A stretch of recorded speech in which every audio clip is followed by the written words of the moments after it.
Introduction. Psychological manipulation comes in various degrees in various people with different causes in our fast-paced modern world, and most of the time it goes unnoticed until after the fact. This is because manipulation tends to occur at childhood and continues to become a pattern if left unsupervised.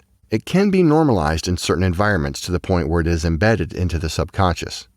This is especially true for emotional manipulation. Emotional manipulation plays a lot on our innate desires to help people, which gives the manipulator the best opportunity. Have you ever known someone who, regardless of the situation, always sees themselves as the victim? Perhaps, too, they always want your help in bailing them out of their messes, and you do it to be nice or out of feeling sorry for them.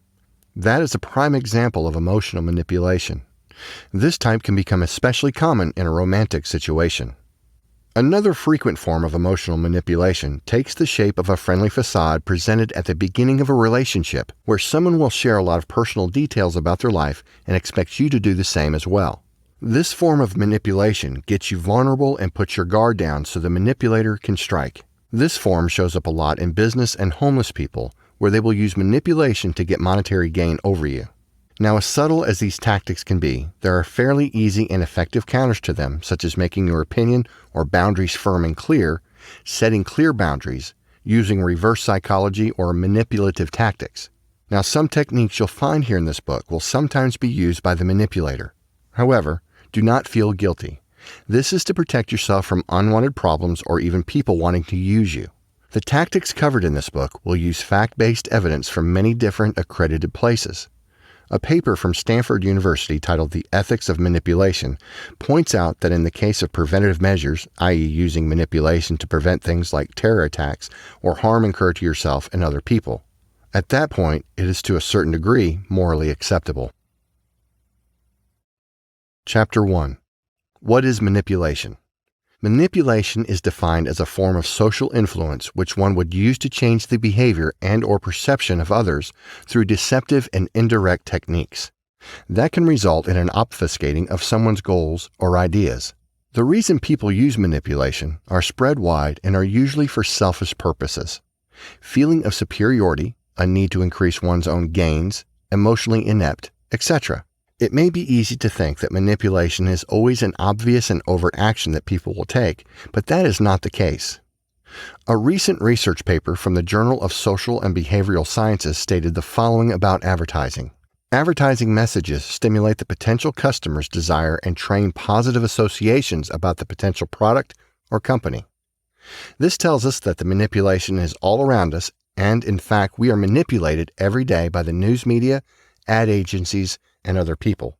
As a result of the increasing commodification of our world, the consumer behavior has become a complex variable, and it is analyzed as a factor which influences the dynamics of the market and even its fluctuations. This should show you that manipulation is all around us and seen every day. The justification for the ad agency to manipulate you is to simply sell a product. This form of manipulation is the least damaging, as both parties actually win in this case, as first, the company makes a sale, and secondly, the purchaser has bought something they're pleased with. Not all manipulation is as mild as this. The most common type is much more insidious. Let's take the following scenario for example. You and a group of friends are hanging around the mall enjoying yourselves. A friend makes an ill-mannered joke at your cousin's expense. She's done this plenty of times before, and you've even talked to her about it. You say, "Don't joke like that. It's way too early." She responds with, "Chill out. It's just a joke." This is one of the responses she has when anyone speaks up against her seemingly cruel jokes. This in itself is abusive and manipulative because it devalues your emotional opinion and your own well-being in the place of hers. With a keen eye, you can spot when the person is trying to manipulate you in conversation. In addition, there are subtle body language cues that speak more than words. Eye-rolling or sighing show they're not approving of what they hear, giving you a sense of guilt over the fact that you would be bold enough to call them out on their distasteful behavior. Now that you know how to recognize manipulation, it's time to learn what steps to take from here. Now, dealing with manipulation can sometimes be a strange affair, as the response from individuals can somewhat vary, especially when it comes to the more common forms of emotional manipulation, such as gaslighting, which is a common theme in the majority of abusive relationships where one partner will be dominating and controlling the other one. The possible cause and lead up to this type is known as gaslighting. Gaslighting is when someone manipulates the other into questioning their own judgment. An example of this is when the husband is with his mistress and his wife catches a glance of them. Later that night, she confronts him about it and he tells her he was with his cousin. He proceeds to look offended and tells her how rude she is. This is one out of a plethora of gaslighting, and continuation of the manipulation could lead to devastating consequences, such as breakdowns or paranoia, and in a few extreme cases, even suicide. This can even be hidden as something as innocent as making jokes at your expense, then denying responsibility. To counter gaslighting, for example, one should try to keep meticulous chronology of events with documented proof as to allow them to be able to fundamentally prove the manipulator wrong. This helps tear down the manipulator by making it easier to expose them in public, something manipulators fear. Now, like in the aforementioned example when someone does rude or dishonest things to you and then tries to play it off as simple humor, your best bet is to remain firm in your conviction that it was inappropriate. No matter how much they try to convince you otherwise, keeping firm boundaries, in fact, is one of the most important ways to defend and prevent against being the target or victim of a manipulative attack. In some scenarios, it may, in fact, be impossible to utilize all these tactics to help defend yourself, and in such a case, it may, in fact, be best for you to pull out of the situation altogether. This kind of situation is much more likely to occur in relation to a romantic relationship than to day-to-day friendships. As when individuals are in romantic relationships, it's not uncommon for a partner with manipulative tendencies to think that it's okay to manipulate their partner solely because they're their partner. In these cases, the manipulator is less likely to respond well to these generalized tactics and may, in fact, increase their manipulative attacks. If this is the case, breaking away and realizing that the problem is only going to get worse will help protect you from disastrous outcomes. The easiest way to break away from a manipulator is to remember you must be adamant about keeping your boundaries firm. This means you must be prepared for continued attacks and attempts by the manipulator to get you to do what they want. Now, the things covered in this chapter are only a brief overview to help you get on board and understand what manipulation is and what it looks like. From here, the next step is going to be learning how to use some of the manipulator's own weapons against them and to your own advantage.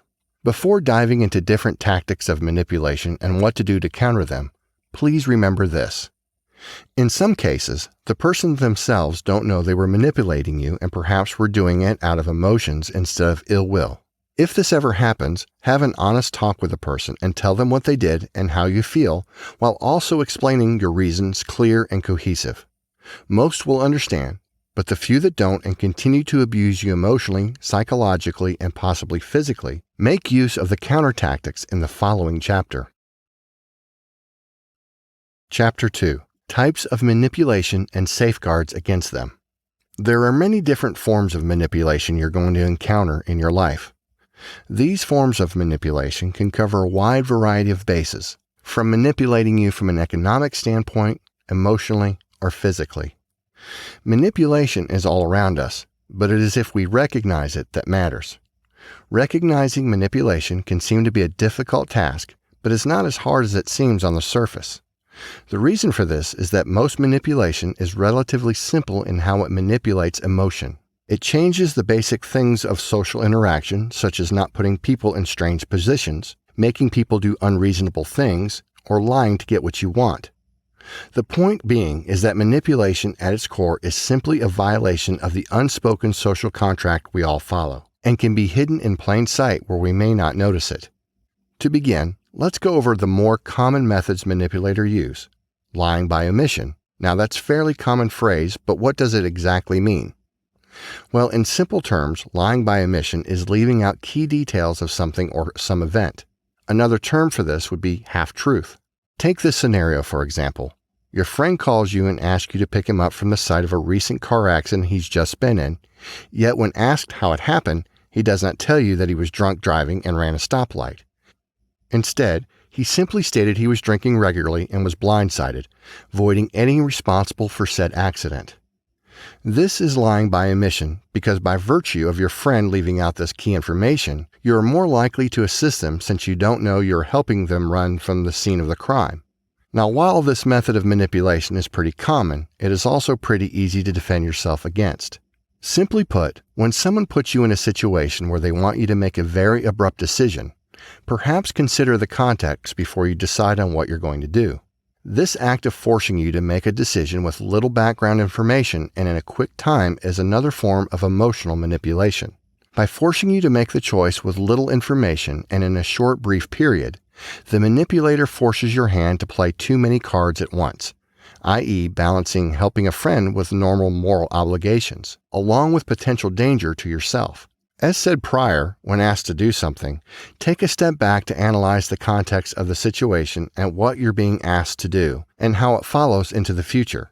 Thinking of the consequences from acts you're being asked to carry out will defend you from these kinds of manipulative attempts. Another counter to this manipulation is to spot when there's hesitation when asked of the events. If they are unwilling to give a quick, cohesive answer, then they're trying to use you. In other situations, you may encounter people who have a hard time accepting responsibility for their actions. These kinds of individuals will attempt to avoid blame, and it will usually come in the form of someone trying to make you a scapegoat or convincing you of the unjustness of a certain scenario.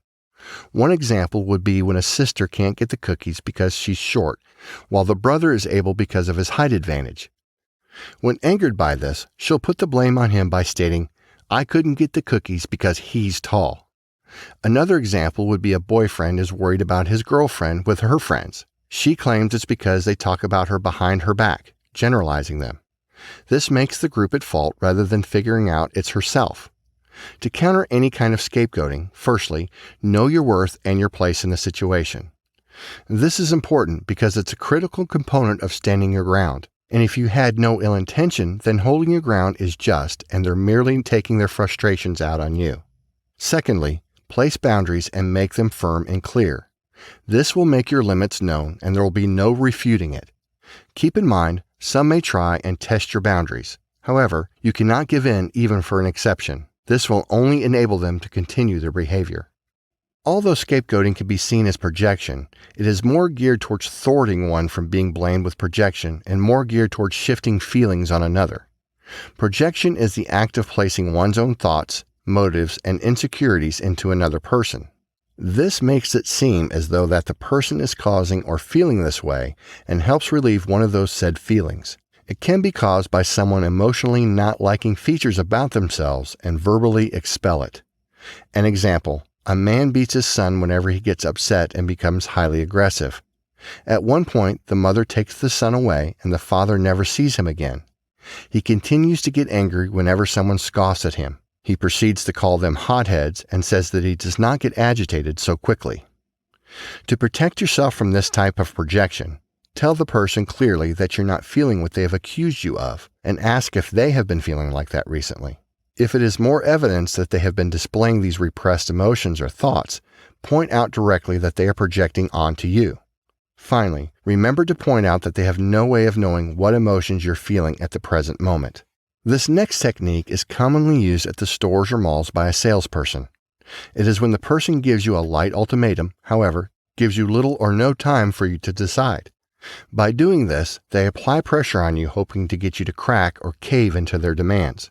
Someone who is indecisive or doesn't care that much would simply say yes.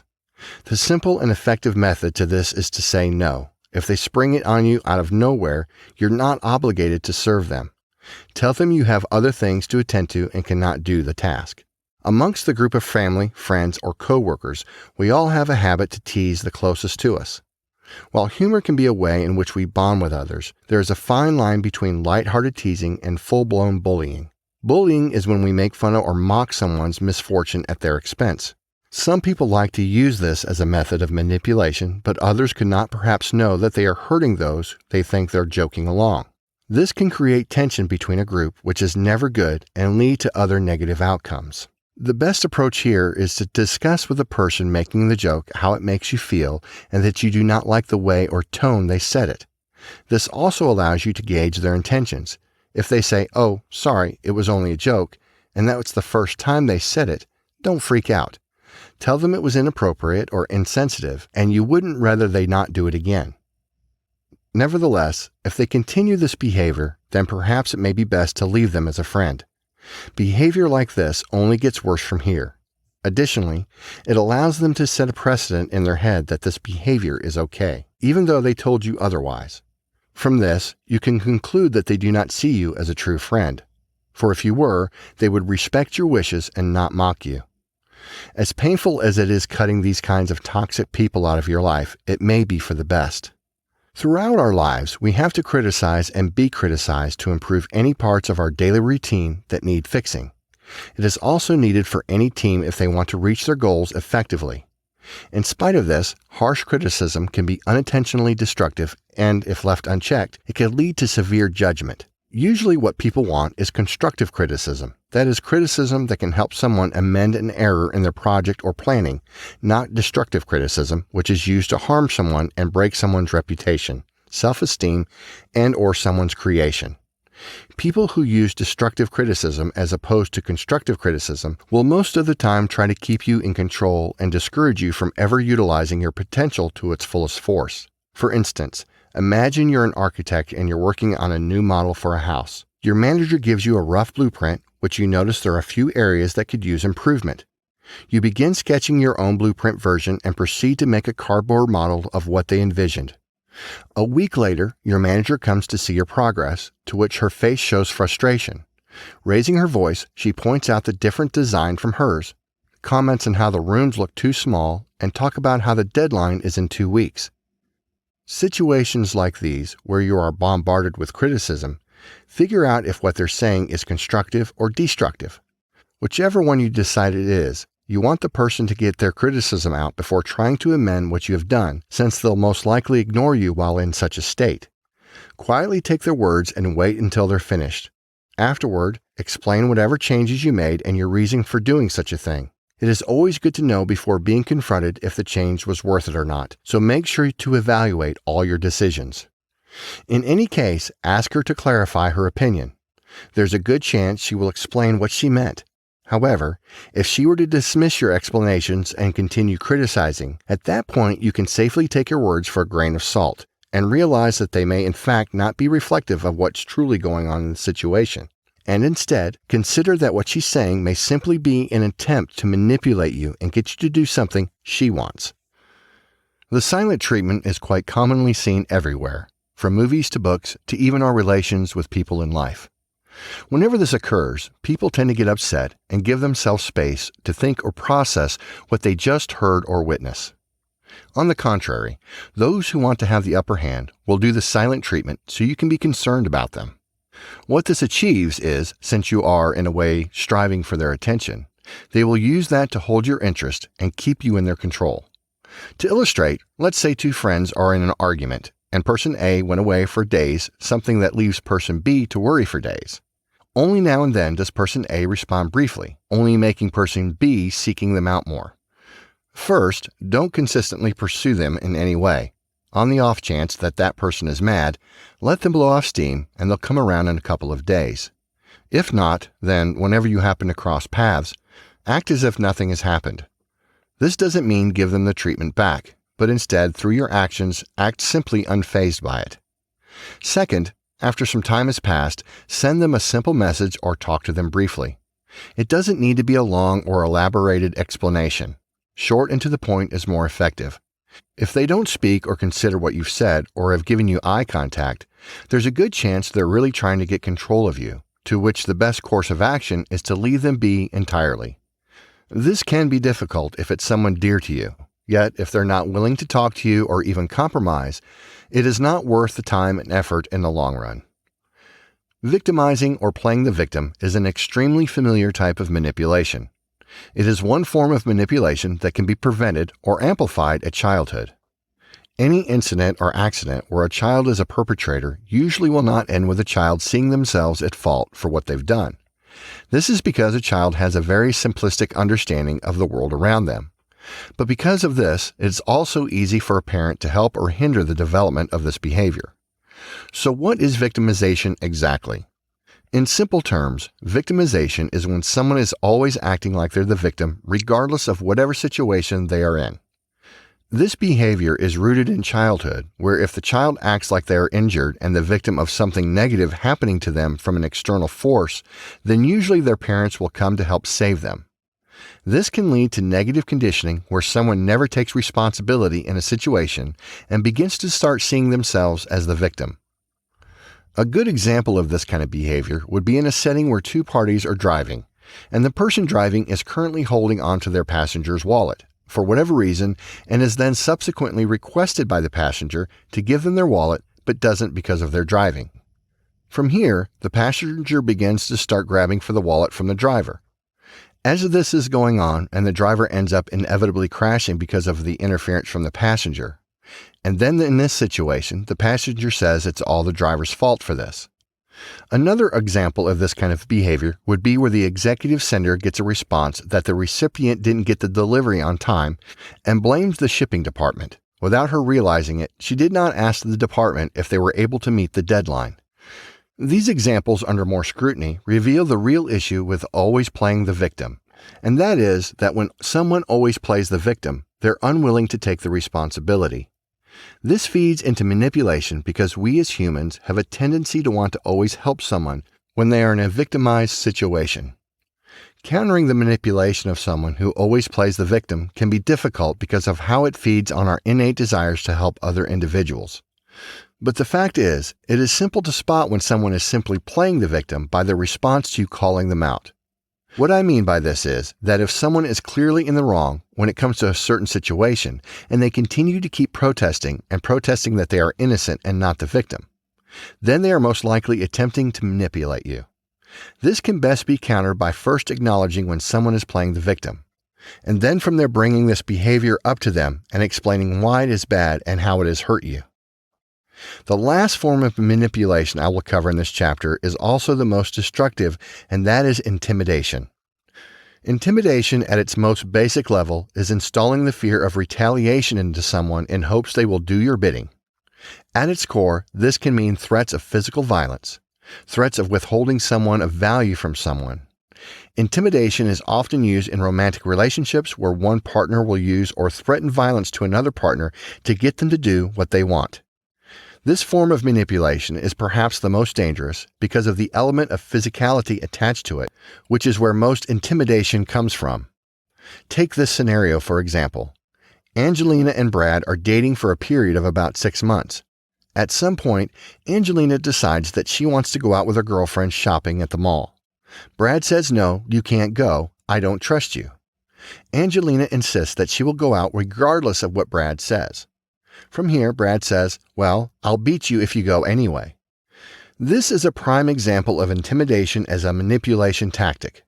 Basically, any time in which a person threatens you in any way if you do not do what they ask of you can be considered a form of intimidation. This sadly can be hard to always defend yourself from, and the best thing to look out for before entering any type of relationship with someone is if they have a short fuse or any type of anger issues. If in a relationship someone begins to exhibit this habit of constantly always playing the victim and there is usually no saving them or an opportunity for them to change, as this type of behavior tends to be rooted in narcissism, something that is damn near impossible for someone to change. But intimidation does not always mean violence. It can always take the form of someone threatening to withhold something from you if you do not follow through with their demands. Take this for example. You and your girlfriend are having a heated argument, and your girlfriend threatens to not let you leave the house or she will break up and leave you. This is emotional intimidation as opposed to physical. In short, what this is when someone uses the threat of a large emotional consequences as a motivation to try and get you to do something they want. This form of intimidation is not always as black and white as mentioned in the example prior. Oftentimes, in fact, it can take the place of unrealistic requests or ultimatums. These tend to be as simple as "you must do whatever I ask of you, and any disagreement with me will be seen as an insult to my person." This kind of attitude in anyone is toxic and dangerous and must be avoided at any cost. That is, in fact, the best way to cope with this type of manipulation. Simply break it off as this type of individual who uses intimidation is not likely to be the type of individual to change the course of their behavior quickly. And remember, intimidation can take many different forms from aggressive body language to threats of physical violence. Plainly put, being demanded to do something due to risk of consequences is intimidation, and something that you should avoid at any cost. Now that you have gained an idea of the types and methods of manipulation, hopefully you know now how to avoid them and what to look for in relationships going forward into the future. In concluding, the number one safeguard you can take in any form of manipulation is firmly standing your ground and ensuring that the boundaries you set are respected and crystal clear for the other party to understand. Chapter 3. Personality Disorders and Manipulation. Many individuals who display manipulative behavior in some cases have personality disorders that make them more inclined to engage in manipulative behavior. It is hard to who can have what, especially these potential people who are people you grew up with or known your whole life. However, it can grow and be hardened to the subconscious where they act on it without even giving it thought. When these disorders cloud their way of thinking, they can sometimes almost take on a new personality. For instance, while in a normal situation, a person would usually be willing to admit responsibility for their actions. For a borderline, in this case, they would put the blame on others and guilt-trip them into thinking so. For example, an individual with narcissistic personality disorder might go out of their way to try and skew a situation to make them look innocent. Emotional manipulation is the main way these kinds of people achieve this goal. The problem with people like this is identifying the symptomology of these disorders and who is likely to have them. Because as a result of their psychopathologies, they have become experts at masking their symptoms. As a result, it can be very tricky to task one as easily presume someone is a narcissistic simply because they're utilizing faulty information to come to this conclusion. This, along with the fact that many personality disorders share overlap with other conditions that affect the body and the mind, adds to this difficulty. As consequences of this, it makes no sense to focus on the characteristics rather than direct symptomology. Beginning with the most common types of personality disorder, narcissistic personality disorder, NPD. People afflicted with NPD tend to exhibit some of the following key behaviors according to the Diagnostic and Statistic Manual of Mental Disorders. A grandiose sense of self-importance, meaning that their self-worth is highly inflated and as a result, they may view their actions they take as somehow better than everyone else. This is one of the ways in which a narcissist can justify their own terrible behavior, i.e., since I'm better than everyone else, I can do as I please towards them. A need for excessive admiration, this characteristic is intense desire and wants to belong and have their achievements and person praised. This can manifest in the form of emotional manipulation, via the narcissist tearing down another individual's accomplishments and works. These are all symptoms of which the narcissist carries within them and what makes them so vicious. Two other major aspects of NPD are a sense of entitlement to special treatments. This tends to take the form of unrealistic demands and requests that can end up placing an individual in a compromising or unfair spot. This can provide a lot of fuel for mental manipulation by the narcissist, trying to play the victim to get you to their target to give them in and do what they ask of you. While also exhibiting the aforementioned behaviors, pretty much all narcissists can be characterized by an overt lack of empathy, meaning that they will have no issue using you for something and then subsequently leaving you out to dry. As a result of this, probably their most dangerous behaviors as can allow them to justify all sorts of things in their head. Avoiding narcissists can be a difficult task, but it is possible to look out for repeated patterns of aforementioned behavior. The way they will try to manipulate you is by them almost always playing the victim and then trying to get you to second-guess yourself. Your best defense against a narcissist is to honestly just leave the relationship when it becomes too much. There is no fixing them, there is no pleasing them. They will just want more and more. That is why simple going to little to no contact with them is your best bet in avoiding their destructive, manipulative tactics. Along with NPD, there is another lesser-known personality disorder called BPD, borderline personality disorder. BPD, or emotional unstable personality disorder, is a pattern of abnormal behavior that is indicated by an unstable sense of self. This unstable sense of self tends to manifest itself in an ever-changing view and opinion of who they are, their self-worth, and what their goals are in life. Where the problems with self-image come from, it's that they don't always have an identity that they can see themselves as, due to the changing emotions and desires constantly, as well as an instability in their emotions and relationship with others accompanied by feelings of emptiness or abandonment. These feelings of abandonment and emptiness can many times be self-sabotaging and lead to the individual damaging themselves when their goal the whole time was to protect themselves. In a sense, the individual who is afflicted with a borderline personality disorder does not know who they are or what they want.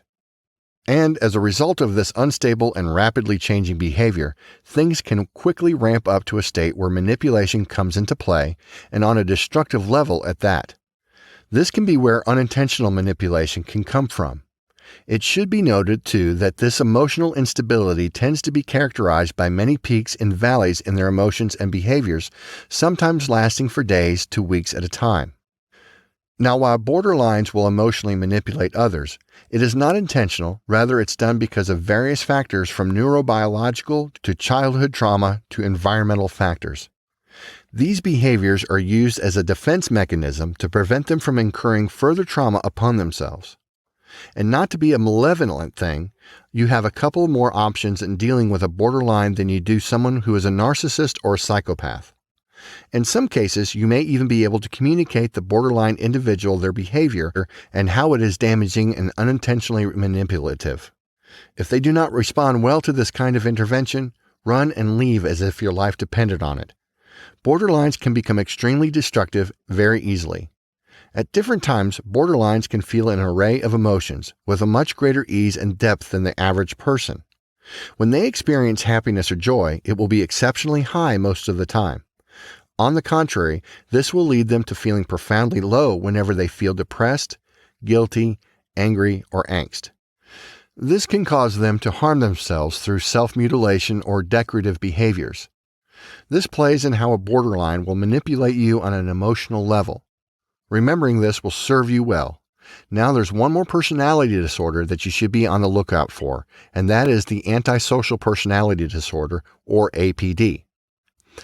APD is better known to the public as psychopathy or sociopathy. Now, this designation of psychopathy or sociopathy does not mean that all individuals with ASPD are out to kill you.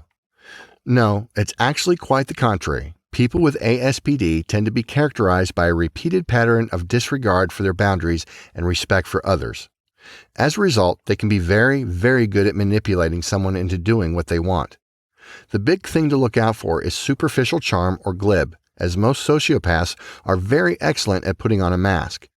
In simple terms, this means they will try to tell you what they think you want to hear, and as a result can very easily suck you in with their fake charm. This, though, is how you can easily identify them.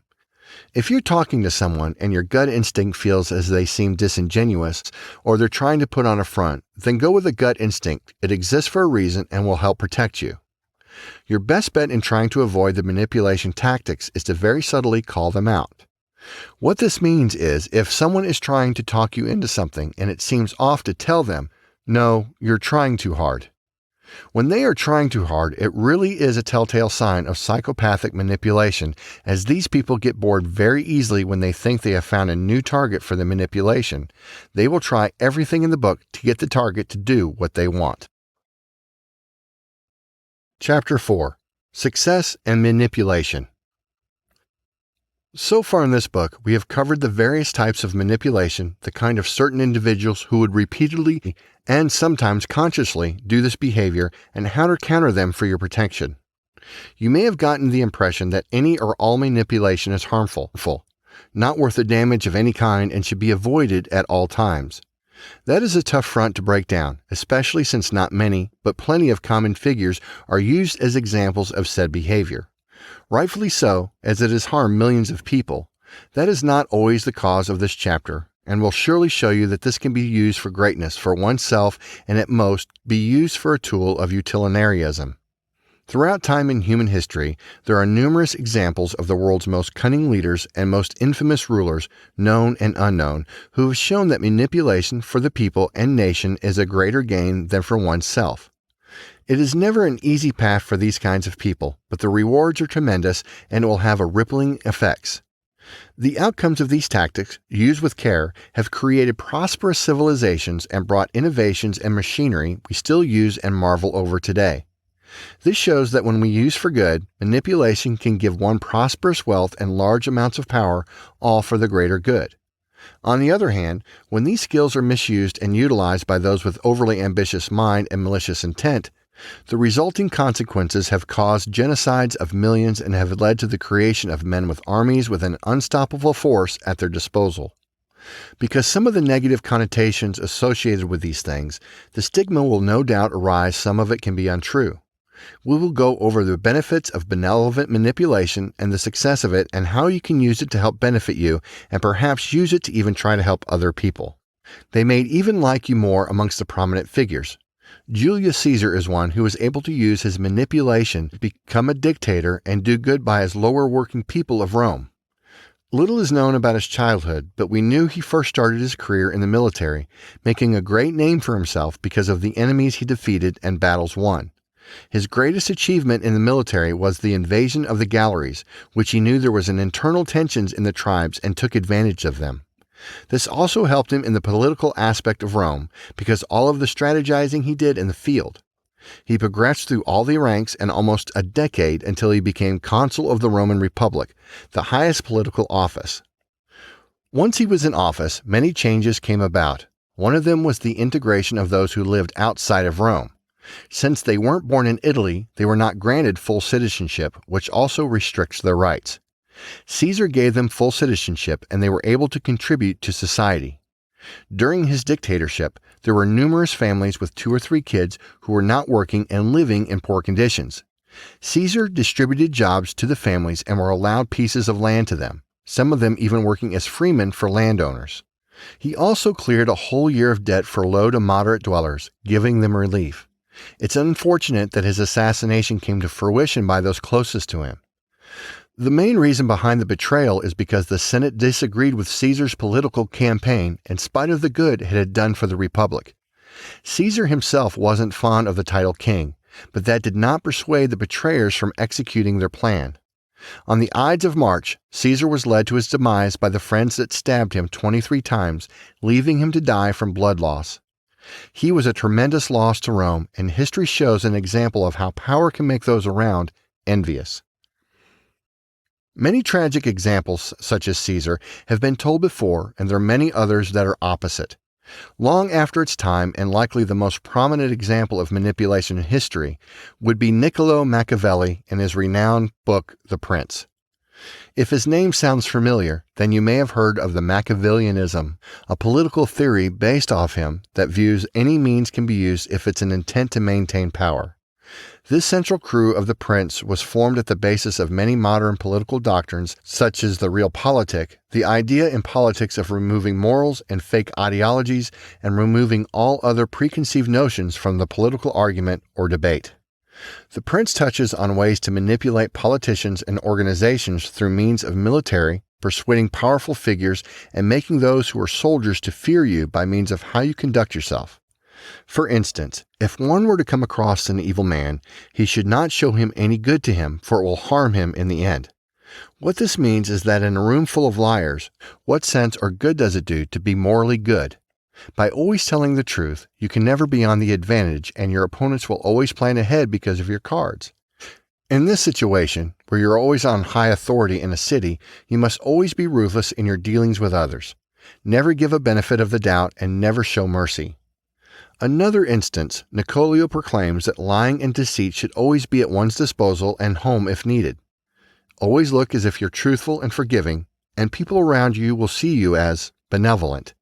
In spite of this, those who are particularly immoral, you will also deal with. One should always be ready to cheat. A person should have the appearance of, let alone actually being, virtuous, so that one can have at least the amount of suspicion. Nevertheless, he should always be ready to cheat or lie to gain the upper hand to his contemporaries. Even to this day, whenever the Prince gets brought up, it brings both praises for how timeless and innovative it was in the 16th century, and how controversies for how ruthless and heartless the contents described. Like the 48 Laws of Power, people have criticized it for lack of humanity and encouragement of ruthless behavior. It also doesn't help in cases where most of the readers of this book are criminal, both in jail or prison and out. Of course, the book cannot be utilized at its fullest for an average citizen. However, there are plenty of truths in the book that can help one maneuver in a workplace. As Nicolo made it clear, if someone is out to do you harm, it would be in your best interest to cheat them to protect yourself and your team. Like many instruments, either created or founded, by humanity are immoral in essence. They alone cannot do evil nor good to others. It is all dependent on the user. This applies just as much to manipulation, for there are many examples of great figures rising to the top or inspiring others, such as Martin Luther King Jr. and Adolf Hitler. It may not be well known in the current year, but those two men share many common traits of thinking and manipulation, yet only one has been deemed the most despicable person in all of history books. The reason these two are being brought up as examples is that they contrast very greatly from their backgrounds, ethnicities, where their problems lie, and what they did rising figures of their respective nations. It will also help you understand just how influential one can be, and how one can be just as influential too, hopefully, to others, to be seen as being a light to their problems that are profoundly overlooked. A common observation is in fact that both figures are charismatic men who had a magnetic pull that people were drawn to. For both men, the respective groups were oppressed one way or the other, with Hitler's nation under poverty and reparations for MLK Jr., people abused in nearly every establishment. This would allow them to make empathetic connections with their people. In the case of Hitler, he was able to connect with the heart of Germany due to how the Versailles Treaty crippled the nation. When he spoke, he appealed to the hopes, fears, and deepest desires, offering salvation and redemption from those who put him in this devastating state. As you know the rest, this would pave the way to his rise as Chancellor and forming the National Socialist Party. The slaughter of more than 6 million people was done by the very same people who would obey and die for the Führer. Even after 1945, there were hunts for the remaining Nazi who were hardcore. At the same time, it's hard to deny the striking similarities to Martin Luther King Jr.'s upbringing. Far before he was born, Black Americans have suffered long history of oppression in the forms of slavery and violent racism, such as lynching, cross-burning, blatant discrimination, etc. By the time MLK Jr. was born, he could have easily been jaded or cynical towards his oppressors and call for the genocide of all white Americans. However, he didn't. Instead, he pursued education and took an interest in politics from his schools and public organizations. He was a top student at his college and graduated with many degrees. With all the debating knowledge and skills he acquired, he took an active stand against oppression, not just in the Montgomery bus boycott, but in his speeches as well. He spoke with articulated conviction, and in his voice he addressed broader issues such as poverty and economic injustice, rather than limiting it to just racial issues. Many people of his color, church, and other organizations recognized this in him and were rallying behind him in no time. It was astonishing how the people rally with him and the cause while protesting peaceful and demonstrating how the police are the ones to be aggressive first. MLK Jr. was a courageous speaker who was able to send powerful messages across all people. Of course, similar to Julius Caesar's fall, MLK Jr. was killed outside his motel room despite all the justice he was bringing to the people. All in all, two men from a vastly different backgrounds and with different goals have utilized power of manipulation and historically will never be forgotten. The large groups who were behind the men were in a sense manipulated because Hitler and Jr. applied their emotions and frustrations. But one of them used manipulation as a tool for good to rally against injustice using peaceful means, while the other used it to form righteous fury he had for those who wronged him and of burning passion. Manipulation, like many things, will always be at the disposal of anyone who has a goal in mind and rigid beliefs. In business, your company can't thrive if the competition has a better profit. You'll naturally want your team to win and will try getting to the top. In social circles, there may be a toxic person who is spreading misery among others. Naturally, you'll convince your friends to help this person or kick them out. It will always be up to the person what they do.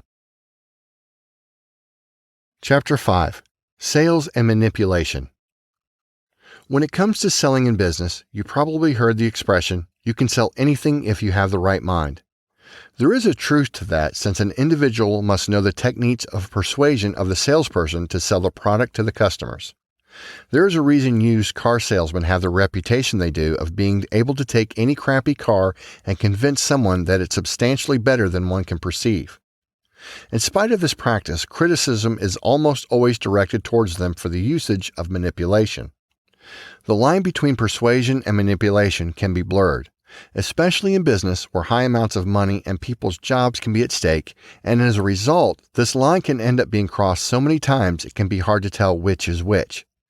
In this chapter, we'll clarify how salespeople use manipulation to successfully sell their product and how you can use the same tactics for your own business or for your own ventures.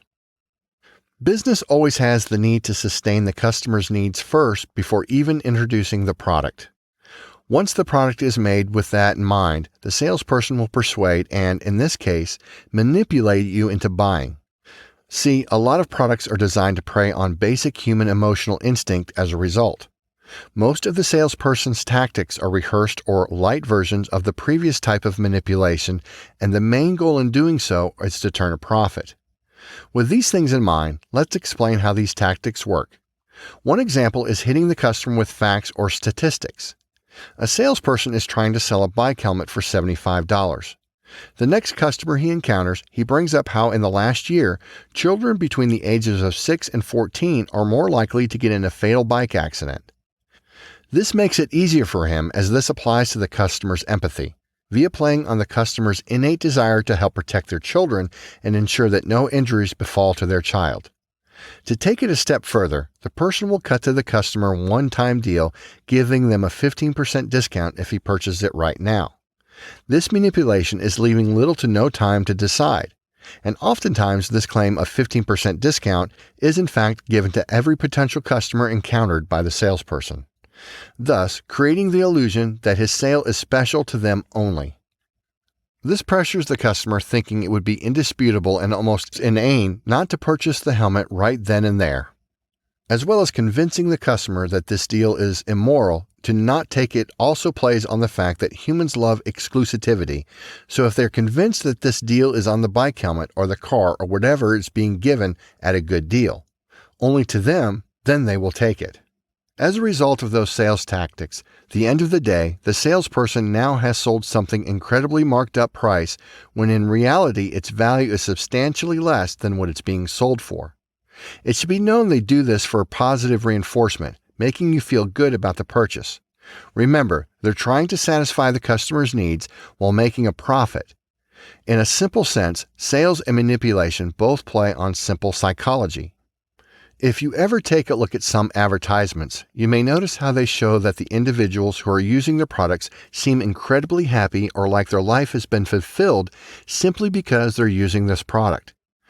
As a result of manipulation utilized in sales, professional businesses will be very careful to avoid doing something that will give them a negative or tarnished reputation. Henceforth, they usually pride themselves on quality product. With this in mind, how exactly do you avoid manipulative sales tactics? Well, that question has an answer that's fairly similar to how you avoid other manipulation tactics, except the end goal is different. You need to keep to yourself, so you say, for example, you have been smart and had done your research and know what a given car is worth, perhaps $25,000, and you go to a car lot and the car salesman is trying to sell it up at $30,000 by throwing in a large number of unwanted luxury features. Then from here, you need to be blunt and bold with a salesperson and tell them, "Hey buddy, I know I can get this hunk of junk for $25,000 somewhere else." See, in simple terms, most car salespeople tend to hedge their bets on the fact that the people will be squeamish and perhaps not stand up for themselves. As a result, when going to buy anything, be bold and confident. This act of being bold and confident helps shows the salesperson that you mean business and perhaps difficult, if not impossible, to trick. Lastly, let me briefly explain how advertising uses emotional manipulation tactics to get you to purchase their products. One of the main tricks advertising agencies like to use is something psychologists call fear of missing out. What this means is, say, Apple releases a new iPhone, and they'll run all these ads for it while they're betting less on advertisements selling the phone and more on cultural phenomenon. See, in basic terms, if everyone you know and all the people around you begin buying up these iPhones, then yourself is going to be very tempted to buy one. Your reasoning will be mostly subconscious, such as not wanting to be left out of the new loop and wanting to fit in. The other tactic ad agencies like to use is sex. We have all heard the term sex sells. Well, this can be seen in a lot of ways. Things are subtly sold, and the shapes they may make it ads.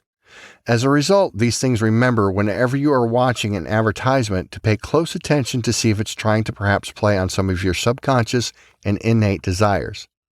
This includes things like scantily clad women, suggestive shapes, and figures within the ad. Now that you know how advertising plays on simple emotions, you can avoid it better. The most important thing to remember when making any big purchases is to deal only in facts and logic and disregard any emotions you might have towards it. This may or may not have come as a surprise, but when most of the motivation comes from a purpose, it's dictated by emotion rather than logic. As a result of this emotion over logic that people use, most, if not all, manipulative sales tactics try and play on our emotions as opposed to logic. Remember this when going to something and ignoring the emotional cues. This can be difficult, especially when it comes to buying a house. Real estate can be an issue where realtors will try many different tactics and try to get you to buy a house. Their main trick will be trying to sell you on emotional appeal of a house's aesthetics, something that's not important. You can always counter these emotional claims from a realtor by firmly and strongly disagreeing and holding your boundaries firmly and clearly. In doing so, you can also set the precedent that you're not one that's easily susceptible to manipulative tactics. These tactics can even be seen in the supermarket in how they will sometimes show an item as being marked down even though it is not. What I mean by this is that they will advertise a product as being for sale when in reality it is not. What this means is that they will always label it as being on sale even though it is not. Their goal is to trick you into thinking that by not purchasing you are missing out on some kind of deal when in fact it is quite the opposite. This plays on the human fear of missing out on a good deal. Now that you know these tactics salespeople use, you're better equipped to avoid them. On the flip side, if you're a business owner yourself, you can utilize these little psychological tricks to your own advantage and in doing so, hopefully acquire great wealth and success for yourself. It is important to remember that these tactics are not coming from a place of maliciousness on the side of a salesperson, but simply put, they use positive reinforcement to get what they want and to get you to think you want it. Therefore, it is not entirely a malicious thing. With these thoughts in mind, you are now armored and prepared for whenever you set foot into the sales floor, and hopefully utilize these tricks in your daily life to bring yourself great success. Chapter 6. Why Manipulation? We finally come to the last chapter of the book, and it holds a very important question. Throughout this book, we've covered many different topics regarding manipulation and what they look like or could look like and how to avoid them. But the question of why people manipulate others is still being answered today with interesting answers. To begin the subject, let's look at antiquity. People have been manipulating each other, according to historical records and the earliest bibliography, since the dawn of humans. From as far back as the first Roman emperors, people have been using tricks to play on simple innate human emotions to get what they want from others. By others promising false things or playing on primal human fears, people have attained a certain great power via using the simple psychological tricks to their advantage. The problems begin to arise when people use these techniques to start commit immoral acts on humanity, i.e. Joseph Stalin, Adolf Hitler. Individuals like the ones mentioned prior are the types who use manipulation out of personal conviction. The same reason can be applied to the benevolent people such as Gandhi, John F. Kennedy. In simple terms, this means that strong and rigid idea or belief is one of the main drives for them to use any means necessary to accomplish it. For example, in the case of Joseph Stalin, communism drove him to exterminate millions of people without care, or Hitler, who killed millions of minorities all in the sake of a profound belief he conjured up, Aryan purity. Hitler, for example, gained his power by taking advantage of a country that, at the time, was gripped by fear and extreme economic downturn. Of course, he seized the opportunity and took these fears and said to the people, if we do not do something drastic, then these things will only get worse. This was accomplished by blaming people like Jews or Jews who were communists. He once said, "My beloved people, we must exterminate them. For a look at the disastrous state of our country, it has been caused by these monsters." Everyone who gave Hitler the time was enchanted by his conviction and attention-grabbing aura. This was all done subtly, of course, and it was a prime example of victimization multiplied by a massive magnitude. By telling the German people that they had been extremely victimized by both the world and the Allies, which, while true to a certain degree, he was able to assemble a massive force of angry individuals behind him. It is a powerful tool when emotions and time are aligned right. Now, shifting our focus to the modern world and modern individuals who utilize manipulation, such as abusive lovers, powerful men, salespeople, and agencies. Their reasoning for doing these things is the same as in the past. See, modern psychology, according to Maslow, states that human beings must sustain various needs through whatever resources they can get, all to attain the highest state of function. This high state is something akin to transcendence, internal peace, if you will. This is recognized as self-actualization. It is the top of Maslow's hierarchy, which is when a person realizes their own talents and potential. That alone is what will drive a person to achieve what they want or need with ease. Attaining a great worry-free life is something that all people obviously and subconsciously strive for. But for some people, a miswiring inside the human brain can lead them to take these goals much too far. By this I mean that in the pursuit of pleasure, whether that be sexual or sadism, and the wealth, some people will do whatever is required to attain that goal, even if it means damaging and destroying another person in the process. Sometimes victims of this behavior tend to believe they can fix these types of people, or they themselves can change, which results in Stockholm Syndrome. Many real-life examples are because of this relationship, and it can stem far back as childhood. This behavior can reach a point where it will even become self-sabotaging, leading to the individual destroying themselves in the goal of reaching something. In others, past trauma can lead to these behaviors. Take the individual who, due to growing up in an environment full of abuse and violence, who had to lie and be manipulative to survive, for example. They may end up entering a romantic relationship and begin using manipulative tactics such as playing the victim or use intimidation to get what they want out of their partner. Out of the simple virtue that it was the kind of behavior they saw growing up, as a result, they have come to believe that this is the only way of doing something, since this kind of stuff has become normalized to them. People who use manipulation for this reason are not people who can easily be helped, as the reason for using manipulation tactics is due to mental illness or past trauma, which is something that some people never recover from. Thankfully, it's fairly easy to spot these kind of individuals when you first encounter them. People who are overly needy of praise or need constant validation, or who always see themselves as the victim in any situation they're in, or straight up ignore you whenever they don't need you. These kind of people have learned that manipulation can get them the feelings that they crave so badly with a minimum effort needed. As a result, ranging from things like poor parenting or experiences which validate these kinds of behaviors.